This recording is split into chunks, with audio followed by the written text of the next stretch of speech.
everybody, welcome back to another episode of I Am I. My name is Joshua Ansley and I am looking beastly, man. I love it. I really do. I love all these different looks that I've had over the years. If you've been on this journey with me, starting with dreadlocks and shit like that, multicolored dreadlocks and mohawks and shaved heads and beards and whatever else next is coming, I don't know. So today I want to talk about making distinctions. I've talked about this about a year ago and I'm like, oh, I talk about it again. Like, it's been a fucking year, dude. But I want to talk about different levels of it, particularly making emotional distinctions.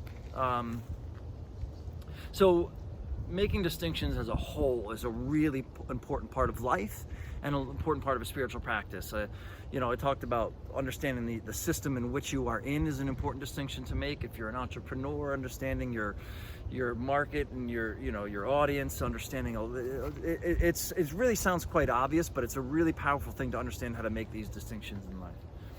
And on emotional levels, I talk about the difference between making the distinction between fear and danger, right? Making the distinction between shame and guilt. I love that one. Brene Brown talks about that. That guilt is that you've made a mistake, and shame is that you are a mistake, right? You're not. So that's what shame is. It's like guilt can actually be a healthy thing. So these sort of distinctions can be really powerful. But the very process of making a distinction in the first place is part of even the decision making and the discernment is what in the yogic philosophy we would call part of the intellect, right? Which is separate from the mind, or we could say a different aspect of the mind, right? Depending. So, but that it is, the intellect is a particular aspect of it. And when you get into it, even scientifically, in a medical understanding of neuroscience and stuff like that, the prefrontal cortex is actually, it's what makes us the chef d'oeuvre, or however you say that, of creation in a lot of ways. It's like what makes us distinctly human, right, is this ability to discern, right, is one of the really powerful things that we have, is the ability to make a decision, is be able to make a decision with our lives. A tiger can't go vegetarian, and then some herbivore. An elephant's not going to eat meat, right? It's just stuck to its natural path. It's just stuck to its natural conditioning, and that's it. It has to follow that. And we have the ability to make choice in our lives. And it is really with the developed, further prefrontal cortex that we can have that. And I work a lot in early recovery and stuff, and in addiction, having been through it myself, and understand the ability that is actually impeded to make these decisions in our lives, whether it be by drug abuse or having that ability impeded in the first place that leads to the drug abuse. It's kind of like which came first, the chicken or the egg, and when there's a lot of stuff we have no idea about with addiction and things. But understanding that ability to discern is something that can actually be developed. We actually lose it when we're in active addiction, a lot of it, right? And we can gain it back. And so talking a lot about the philosophy, yogic philosophy, of understanding that the intellect is an actual aspect of who we are that can be developed, is something to actually help when we're talking about making a distinction, using the intellect to make the distinction of the emotions within ourselves, right? The emotions which, according to the philosophy, would be created by the mind. So it's really interesting when you can actually allow yourself to have an emotional reaction to something, but be able to step back and become that witness, to observe it, and to, because a lot of us, we don't make emotional distinctions. Right? We talk about how do we feel? I feel good, bad, happy, sad, angry. That's about as far as we get, right? Maybe like 5 or 6 possibilities when there are just countless possibilities, right? So making an emotional distinction within ourselves to really understand what we are feeling can really be transformative process.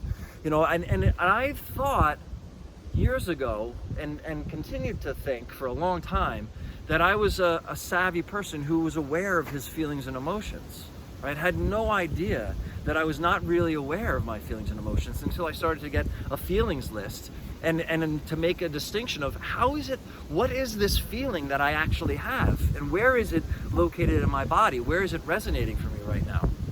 And when you start to do that, there's a really powerful transformation that starts to happen, because you start to become, well, there's a lot of shaking and happening here. I guess the wind is blowing sorry about that, it's just gonna happen, fuck it, right? So again, once you become that witness to it a little bit and you can understand it, you can start to see where it's coming from, why we operate the way we do, making all these distinctions about why we're actually feeling this way, as opposed to just being enmeshed with our feelings and just being enmeshed in this whole kind of thing of just like, yes, I feel this way, or this is the way I am, or, you know, so I'm depressed. It's actually that you're not depressed. The powerful distinction to make is that the mind is depressed. The emotions belong to the mind, according to the philosophy, right? So that you are not your mind is what I'm always talking about. You are not your thoughts. And those thoughts are not just conscious thoughts. Those thoughts happen so quickly, and they happen subconsciously, and those thoughts lead to emotions. So it's a really powerful practice to understand, to make that distinction of just by making the distinction of what emotion you're actually feeling, right? That you start to become a little bit of the observer. You start to make the distinction between you and your emotions, and to understand that your emotions, your feelings are not facts. It doesn't mean that they're not valid or not to be observed or worked through, right? So it's not dismissing emotions. A lot of people think by that, and like, well, we're not our emotions and stuff like that, so their emotions are nonsense. They're not nonsense. They're really powerful things that can be used, particularly once you've healed and cleansed them out and the emotions have been purified, right? Then you can understand how to use this emotional system more effectively for a better life. It's actually quite powerful. You can understand when something is wrong and when something needs to be taken care of, right? To make that distinction, to make an emotional distinction, to understand also what is behind those emotions, right? So for instance, you know, I'll look at social media and I'll immediately start to get agitated and irritated and not even know that it's because something happened or something I looked at social media, right? And I'll get agitated by something in social media and I'll think it's something fucked up there, or agitated at my partner and think that she's doing something fucked up, when really it's how I'm relating to it that is actually causing that. So let me see what this emotional thing is. What is this emotion that I'm having?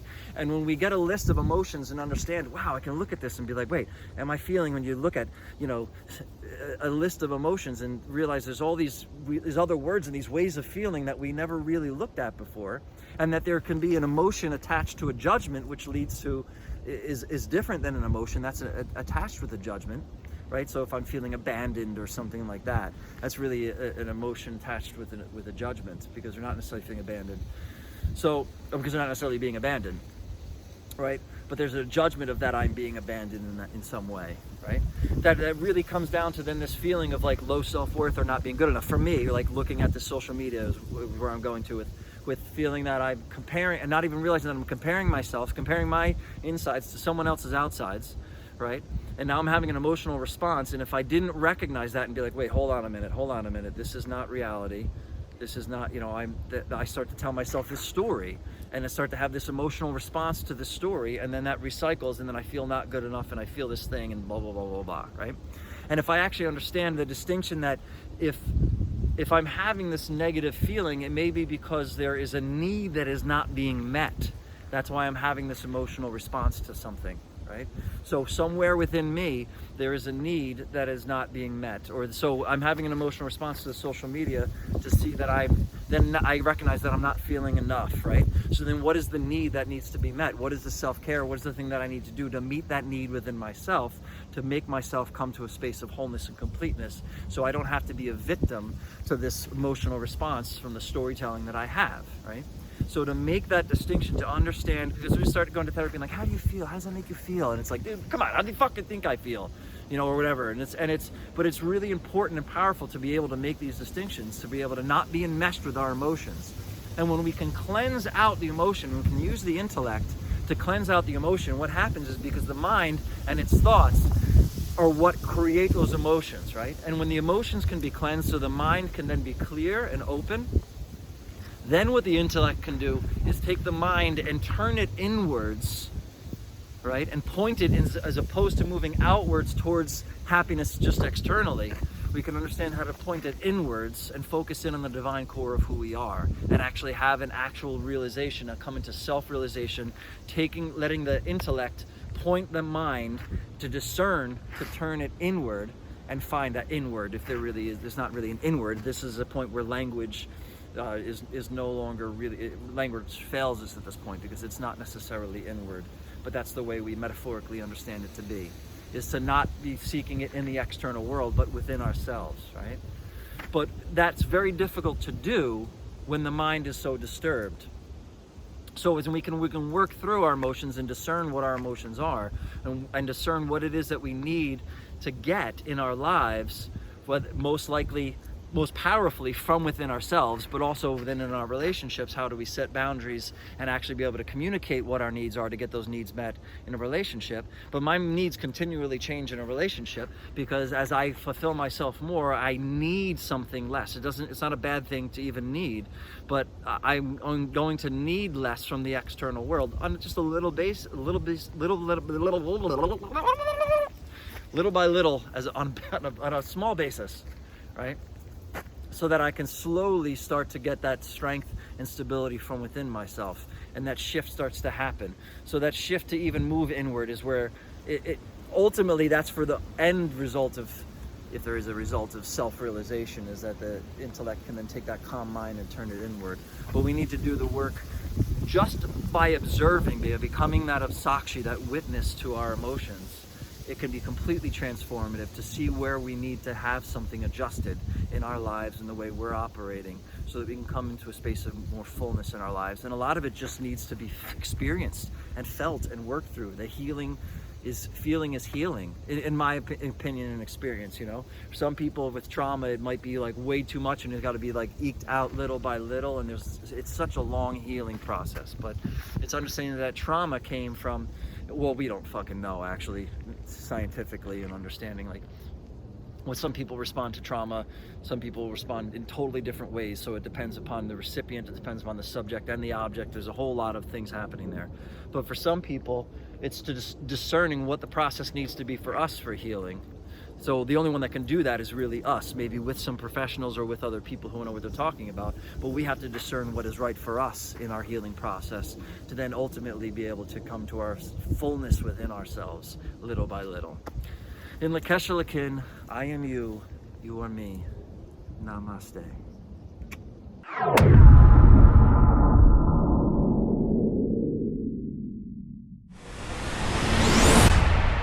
What? Too much?